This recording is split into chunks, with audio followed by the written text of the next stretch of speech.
Bien,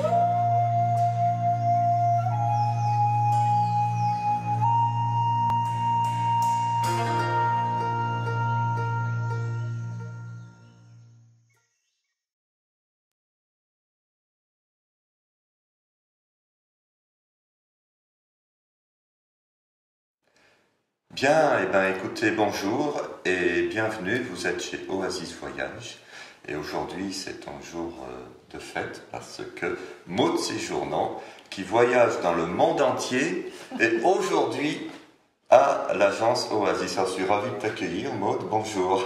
Bonjour, il y a beaucoup de Islande, tu as appelé ça pèlerinage aux sources de l'eau et du feu. Voilà.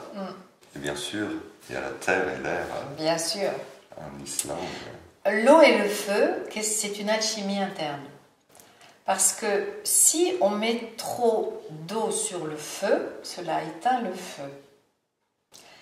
Si on n'en met pas assez, le feu peut continuer à se propager. Par contre, si on met juste ce qu'il faut d'eau, cela se transforme en vapeur. Et la vapeur, c'est de l'énergie.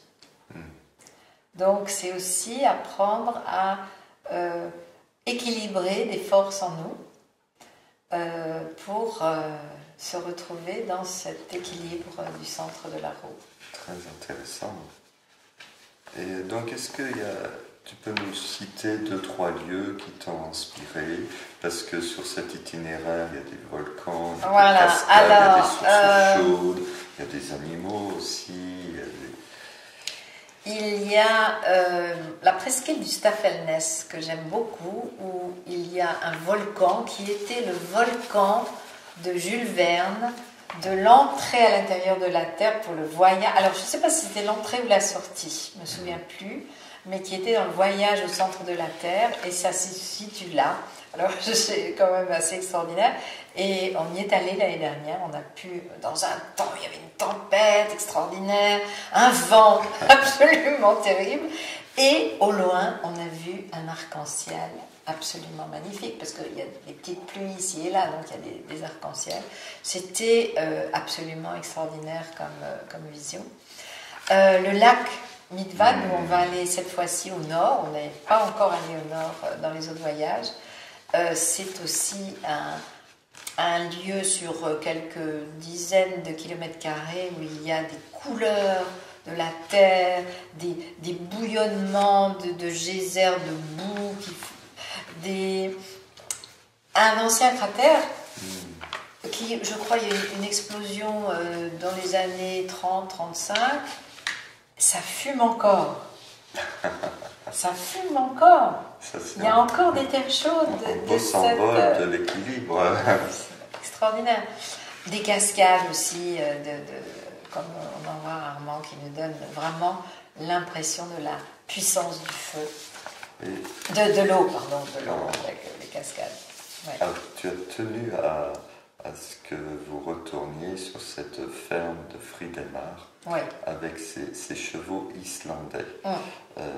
Pour découvrir, je lis le programme, les écuries qui rapprochent de ces chevaux particuliers venus des Vikings, et donc c'est une race protégée depuis les années 900. Absolument. C'est incroyable. Ça. Incroyable. Et je sais qu'il y a eu des émotions fortes là. Oui, alors ces petits chevaux, ils sont petits, hein, c'est presque des poneys, sont des grands poneys, disons, qui ont été préservés. Ils font tout ce qu'ils peuvent, les autorités islandaises, pour éviter toute contamination ou arrivée de chevaux d'autres races. Donc ils ne sont pas croisés, et ils ont la particularité d'avoir 5 allures. C'est-à-dire, en plus du pas, du trot et du galop, ils ont d'autres allures, genre l'amble, qui permet au cheval de ne pratiquement pas bouger quand il trotte. D'accord. Et c'est très très confortable. Et puis une autre aussi allure qui est un petit peu plus difficile à maîtriser. Et donc dans cette ferme, il y a un amour des chevaux. C'est une famille avec des enfants magnifiques qui élèvent ces chevaux et qui les dressent. Et ils font une sorte de présentation de leurs chevaux en montrant les différentes allures, ce qu'ils arrivent à faire avec leurs chevaux. Et ensuite, on va dans les écuries rencontrer les chevaux. Et là, je me souviens très bien de cette femme qui nous avait dit qu'elle avait peur des chevaux, qu'elle les avait touchés, qu'elle avait eu des problèmes autrefois. Et là, elle a senti, les chevaux attendent, ils sont là avec leur bouche, leur tête, ils ont une tendresse, on a envie de les prendre. Et elle a pu toucher ce cheval qui, en fait, la touchait. On avait l'impression que le cheval la prenait dans ses bras, littéralement. Et elle a éclaté en sanglots. C'était, voilà, ça y est, l'émotion de je suis en contact avec cette force animale. Justement, encore une fois, l'animal nous touche beaucoup à un niveau dans l'émotionnel. Et on peut aller aussi essayer ces allures, ces chevaux, dans une balade qui sera proposée. Donc ça, c'est ton voyage qui aura lieu du 1er au 11 mai. Toujours des petits groupes. Ça a été complet les 2 années précédentes assez vite. Ouais.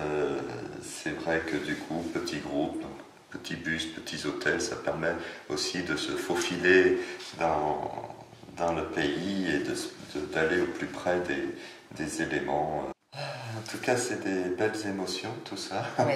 Nous, on a eu de très très beaux témoignages de participants qui ont voyagé avec toi. Il y a même une personne qui nous a fait un splendide diaporama. Un film, avec des images, oui, de la musique. Sur son voyage en Islande. Oui.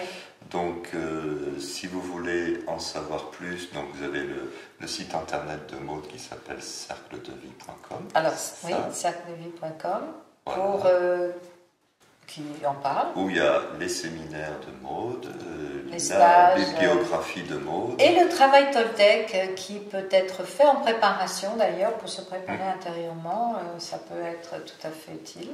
Voilà, et aussi sur oasisvoyage.com pour vous inscrire. Merci, merci beaucoup d'être passé nous rendre visite et voilà, et à bientôt. À bientôt.